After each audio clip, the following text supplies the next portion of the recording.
Oh, the music always gets me.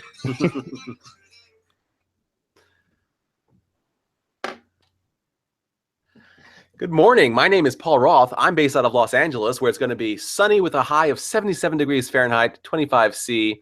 And this is Paul and YouTube in the morning, where today we are joined by... Hey, Steven, how are you, everybody? Steven, who just recently got a custom YouTube URL, and there is a link to that in the description of this video. Yes. Oh, that took a minute to figure out. It's fine. I'm surprised by how many of my friends do not have custom URLs. I keep on telling them, do it. Brand yourself. Right. Let's see. Do you want to tell people a little bit about your background, with your channel, what you're up to? Sure thing. Well, I've always had a love for movies, so my channel is under a little bit of a rebranding at the moment, but focus on film and film reviews and how that intersects with life and the culture around us. I'm actually releasing my first video for my new series tonight, tentatively, fingers crossed, knock on wood.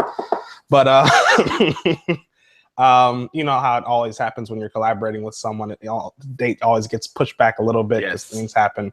Very familiar. But, yeah, so I saw Get Out, and she saw Get Out as well. So I'm having her help me on my first video. Oh, damn! I'm looking forward to that movie, video. Awesome. Yeah, it's a fabulous movie. All right. I'm going to jump into the dislikes. There's a big one. Everybody on Twitter who's at all politically savvy is talking about it. Attorney General Jeff Sessions, appointed under Trump, was revealed to have communicated with Russia during his campaign, and he's lied about it, thus perjuring himself. His basic response to the situation seems to be, yeah, this would be a bad thing if other people did it, but because I did it, it's not a bad thing. I'm fine. Wow. Which is a very typical, like, privileged response to make. Right. If you don't know, my viewers, if you don't know why it's important to remove Sessions from power right now, he's in charge of investigating Trump's ties to Russia. So if he has any ties to Russia, he should not be in that position. Lots of people, even conservative Republicans, are calling for him to recuse himself. My question is, what if he doesn't? Like, what happens then? So much of the United States government in 2017 is realizing, hey, we never prepared for this because we didn't think that anybody would be so stupid as to put us in this position. Right. Oh, wow. That is an interesting one. I mean, we're coming up on, what is it, day, my math is 41, 42, something like that. Something in that area.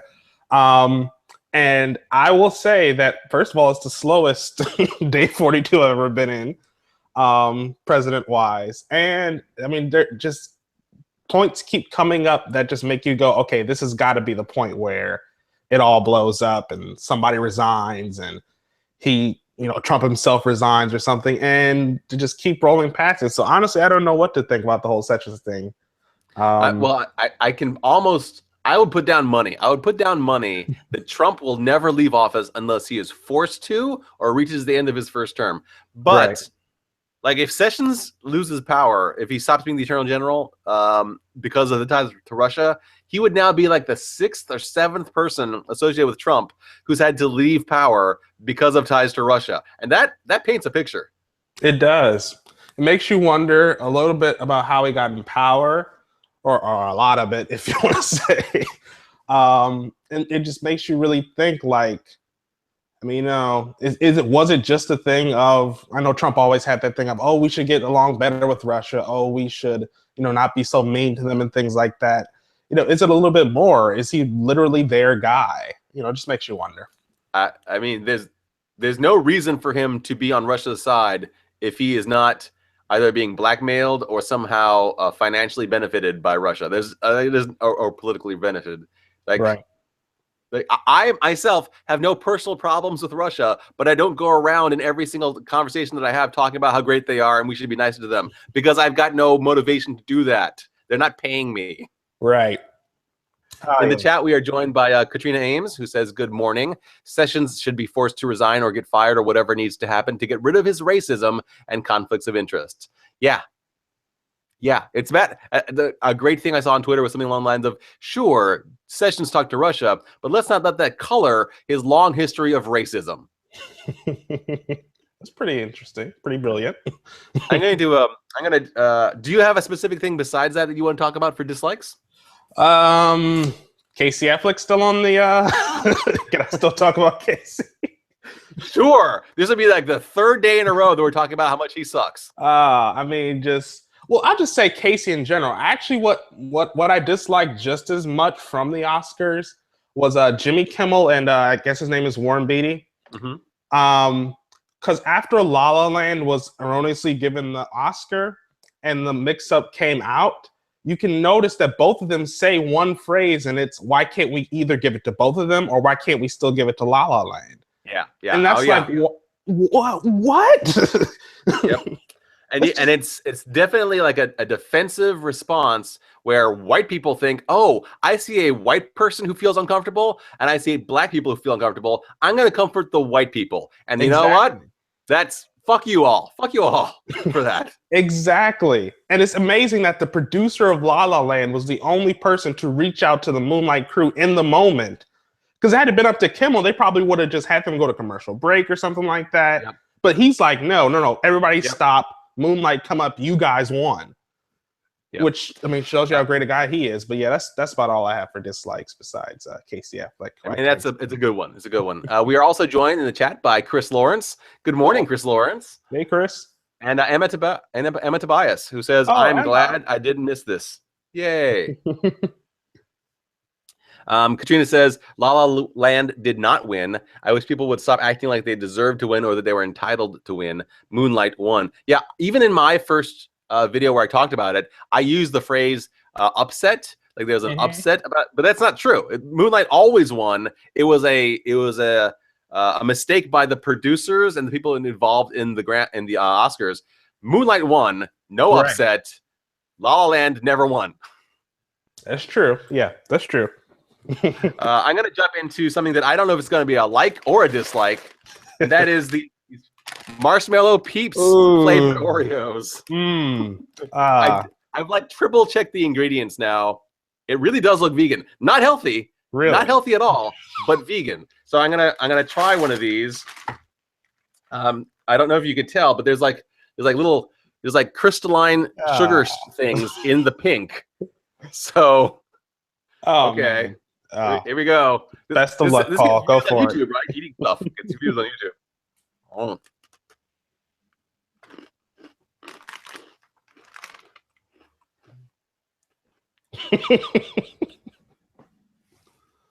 It's actually pretty good. I hate to say it. I'm sorry. Yeah. It's not overpowering. It's not sickly sweet. It's just like, I can taste the marshmallow peep flavor. There's a little bit of the texture from the crystalline sugar. It's actually not bad. I'm gonna say it's I like it. Aha. Oh, cool. All right.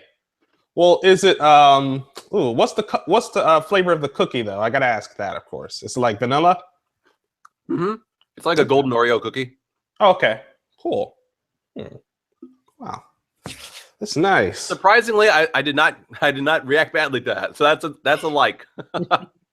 At least we're not going to make it to YouTube for, one of those videos where the person eats something and all of a sudden they start gagging on it or anything like that. Yes, not one of those videos. Did you have anything that you wanted to contribute for likes? I do. Let's see. I love Chrissy Teigen. I love her falling asleep on Casey Affleck. That's awesome. And I love Get Out. I saw it twice actually last weekend. Yay. Now I myself I don't generally like horror movies because I don't like that suspenseful feeling that you get when you're watching them. Right. For a horror movie, for somebody who's not a horror movie fan, would they still enjoy or Get Out? I think so. So Blumhouse Productions is one of the companies behind it. And for anyone that is a horror fan, they're the people that did Insidious and The Purge and Paranormal Activity.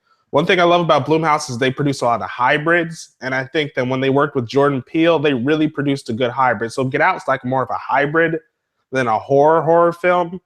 It's got a lot of elements of drama and things like that. So it's not as intense, without spoiling anything.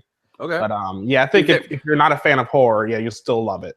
is there signature comedy from Peele? I think so. Through the friend, the friend Rod. I think he introduced his little, comedic prowess through the friend. Nice. That's what I'll say. Cool. Do you have anything that you want to share with us? You don't have to, by the way. For any of these segments, you can say pass or I don't have anything for today. Okay. But do you have anything for the learning segment? Learning. I learned how to get a custom URL. Yeah. So if you are watching this video and you don't know how to get a custom URL for your YouTube channel, which I think you only need to have 100 subscribers. Maybe you don't even need that anymore. Yeah. It's not hard, right? No, not at all. Just do a felt a little bad because it's literally just clicking on the little spoke or cog or whatever it is, the little gear in the top for settings.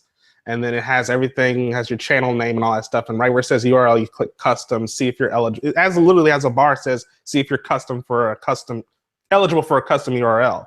And nice. then it'll tell you. Awesome. Do you have anything for the helping segment? Helping? No, nothing that comes to mind right now. Totally fine. I'm going to mention that I have a link in the description of this video to a tweet from my friend Annie Elaney, who had to go to the hospital over the weekend and needs help. Yeah, and I mean, she has EDS. She has long-standing chronic illnesses, which are oftentimes seen as invisible disabilities. She needs help paying off her hospital bills. So if you could contribute anything to her, please do. If you can't, maybe just go to her tweet and retweet it so that it can spread the word. That is my helping thing. I've got an update, which is that I did my voting. I filled out my voting ballot. I put it in the mail this morning. And I think I'm actually going to spend most of tomorrow's morning show talking about all the things I voted for and what my reasoning was. So that's going to be tomorrow's show. Cool. Which may only apply, which may only concern you if you're living in Los Angeles. But I think I want to talk about it anyway. I want to put it in a video. So that's going to be tomorrow. That's good. You have anything for updates or plans? Plans, yes. So for anyone that does not know, well, like I said, I'm launching the new series called Beyond the Real, explores the intersection between film and the culture around us. Cool. The first video, it'll be an unofficial launch because the launch itself is in April. The first video is called, the rough title is Get Out and Why Black Success is Considered Anti-White. Nice. That's the first preview video so everybody gets an idea. I'm also launching a podcast series of radio dramas called 13. 13, it's like an anthology of, different stories, all dramas, exploring different characters and people, at different points in their life. Very cool. Yeah. I hope that I get to voice a part. I hope that I get to voice something there. You definitely will. Awesome. In the chat, Katrina says, it is now my goal to get John and Hank Green to eat Oreo Peeps. I mean, did you mean Peeps Oreos? But either way, yes, do it. That sounds great. And Katrina also says, that sounds like such a cool series. I'm looking forward to myself. And I'm going to go right into the dog cam and take us out because we've already hit 13 minutes. Okay. So there's my dog. Thank you so much, Stephen, for joining me on the show. Problem. If you have not yet joined my Patreon, you can do so. There'll be a link in the lower left-hand corner of the screen. And if you have not yet subscribed to me, you can do that on the link in the lower right-hand corner of the screen. Thanks for watching this show. And as always, tomorrow will be even better.